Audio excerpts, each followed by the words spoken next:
నమస్కారం. నా మిత్రులకు, సన్నిహితులకు, ఆత్మీయులందరికీ పరచూరి పలుకులకు స్వాగతం.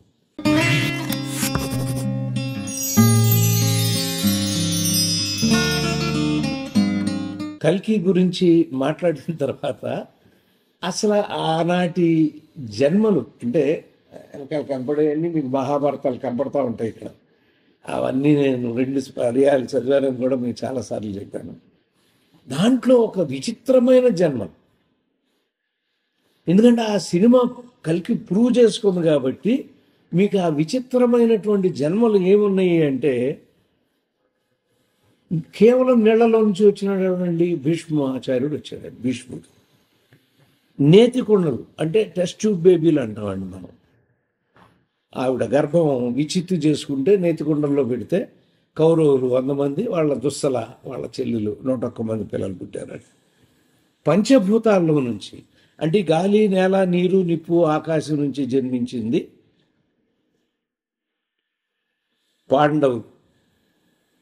ఆ తర్వాత మళ్ళీ టెస్ట్ ట్యూబ్ బేబీల్లోకి మీరు వెళ్తే ద్రోణాచార్యుడు, భరద్వాజుడు, కృపి, వీళ్ళందరూ కూడా అలా వచ్చిన వాళ్ళేనే. సూపర్ న్యాచురల్ పవర్తో పిల్లలు పుట్టినప్పుడు కుంతి సూర్యుడు వెంట చూసింది, నాకు బిడ్డ కావాలని. ఆయన రాలా, ఆయన వచ్చి వీరితో కాపురం చేయలా, కానీ కర్ణుడు పుట్టేశాడు. అంటే సూపర్ న్యాచురల్ పవర్లో నుంచి వచ్చింది. ఎవరు? కర్ణుడు పుట్టాడంటే. అలా అగ్ని నుంచి పుట్టింది ఎవరండి? ద్రౌపది, ధృష్టద్యుమ్నుడు. అగ్ని అంటే పంచభూతాల్లో మీకు లెక్క చెప్తున్నానండి.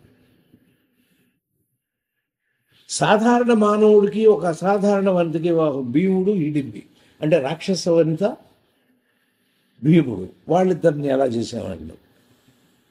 ఆడది మగ శిఖండి. చూడండి, మనకి చేప కడుపున ఒక ఆడపిల్ల పుట్టడం ఏంటంటే సత్యవతి గారు పుట్టింది. ఆ సత్యవతి గారు వీరు పుట్టారు, భీష్మ. వీరి నుంచి వాళ్ళందరూ పుట్టారు. అంటే మొత్తం కురుపాండవులు వీళ్ళందరినీ కూడా మనం అంచనా వేసుకుంటే ఏమి చెప్పదలుచుకున్నాడు వేదవ్యాసుడు అనేది మనకు ఇప్పటికీ కూడా ఆ పుస్తకాలన్నీ చదివినా కూడా అర్థం కానటువంటి విషయం అని. సో అలా ఓకే, సరదాగా ఒక 2 నిమిషాల పాటు ఒక అద్భుతమైనటువంటి, కొంతమందికి కొన్ని దేశాల్లో నమ్మకాలు ఉండకపోవచ్చు, కానీ ఏ దేశంలో ఉన్నా మన హిందువులందరూ కూడా తప్పనిసరిగా నమ్మేది మన మహాభారత, రామాయణ, భాగవతాన్ని. వీళ్ళని మాత్రం తప్పనిసరిగా ఈ మూడు రకాలుగా వాళ్ళకు 3 కళ్ళతో సమానంలాగా చూసుకునేటువంటి మన గొప్ప గ్రంథాలు. అవి జీవితంలో ఎప్పుడైనా సరే చదువు రాని వాళ్ళు ఏం చేయాలి గురువు గారు అంటే, అందుకనే పాత రోజుల్లో హరికథలు, బుర్రకథల రూపంలో చెప్పించేవారు. ప్రతి వేసవకాలంలోనూ మా గ్రామంలో మా ఇంటి పక్కనే చెప్పేవారు. అలా వెళ్ళి కూర్చుంటే ఆ కథలన్నీ వాళ్ళు మహాభారత, రామాయణ, భాగవతాల్లోని ఆ కథలు చెప్తుంటే మనకి తెలియని, మనం అయోమయంలో ఉన్నటువంటి ఒక అద్భుతమైనటువంటి అంశాలను ఆవిష్కరిస్తూ వాళ్ళు చెప్తుంటే చాలా అద్భుతంగా చెప్తారండి. అలా చెప్తారు కాబట్టి అలా మనం దాన్ని విని ఈ జ్ఞానం, నా జ్ఞానం అంతా కూడా చిన్నప్పటి నుంచి తెలుగు మీద ప్రేమ కలగటానికే ఈ హరికథలు, బుర్రకథలు అనేటువంటి దీన్ని నేను వింటాను. మా ఇంటి పక్కన వినకపోతే తెలుగు మీద నాకు అంత ప్రేమ కలిగి ఉండేది కాదు. బీఎస్సీ చదివి నేను ఎంఏ తెలుగుకి వచ్చి, ఎంఏలో పిహెచ్డి చేసి, మళ్ళీ డాక్టర్ ఆఫ్ లిటరేచర్ చేసి, అంతంత ఉద్గ్రంథాలు, ఇంతంత గ్రంథాలు మీకోసం రాయగలిగాను అంటే అర్థం ఏంటండి? అంటే నన్ను సినిమా ఇంతవాణ్ణి చేసింది కాబట్టి నేను సినిమాకి ఎంతైనా ఉపయోగపడాలి. ఆ ఎంతలో ఆ పుస్తకాలన్నీ కూడా మీకు రామారావు గురించి రాశాను, తెలుగు సినిమా సాహిత్యం, కథాకథల శిల్పం రాశాను, తెలుగు సినిమా కథ, సామాజిక దృష్టి రాశాను.